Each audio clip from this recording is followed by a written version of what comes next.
Hi, this is Damni Jyal from Green Tech Lead. March 22 was just another day of the year. But for those millions who travel miles to quench their thirst, it was a day of hope and a reminder to the world. Yes, the World Water Day was back to remind us about wise usage of water and to strengthen our efforts to ensure safe drinking water to the community. On this occasion, we introduced Janajal, an Indian firm specialized in water technologies and committed to providing safe drinking water to citizens.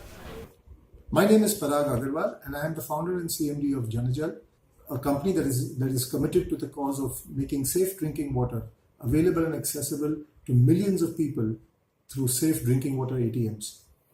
I'm here to talk about the concerns that exist in not only our country but globally as far as conservation of water is concerned.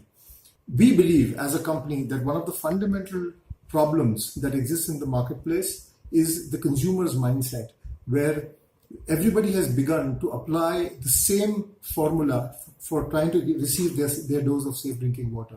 So, for example, what paracetamol once upon a time was considered in medication is how a single technology like RO is being universally adopted very mindlessly by one and all to get their safe drinking water. I'd like to further illustrate this by highlighting municipal water. I mean, all people who live in municipal areas and municipal corporation areas who are receiving water through the municipal corporation, through the WTPs or the water treatment plants that the city administration has set up, their water really does not need to be treated through an RO system. But what we are doing is we are very mindlessly going out and installing RO treatment systems in our house and then receiving water through it. Now, what this is doing is, and if I can highlight this by stating the analogy of medication, is that for a headache, we are taking an antibiotic. So while we are getting rid of the headache, we are also causing collateral damage to our body. Similarly, when we treat municipal water through an RO system, we are not only deteriorating the condition of the water, but we are also losing a lot of water which gets drained through the treatment process.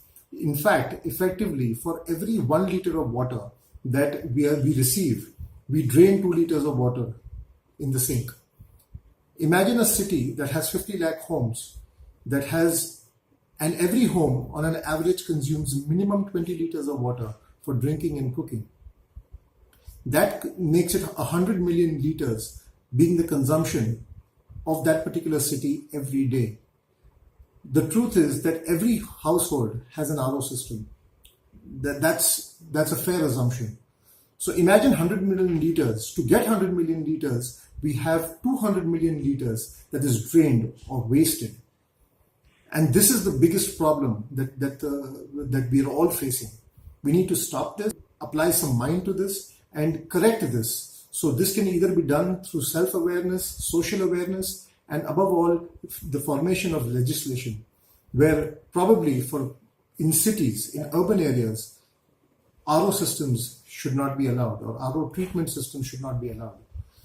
The government has done very well to migrate its own. There's a very big shift and migration from individual water treatment systems to community level water treatment systems. And that is a very, very logical, sensible, and the appropriate step forward in the direction of conservation of water. A lot of water which is getting wasted at individual level, at the community level, the efficiencies start to come in. This is where Janajal is here to make a difference. We adopt an extremely technology agnostic approach to treating and making safe drinking water available to people. We believe that water changes every 100 kilometers. So that no single technology can be applied to treating water.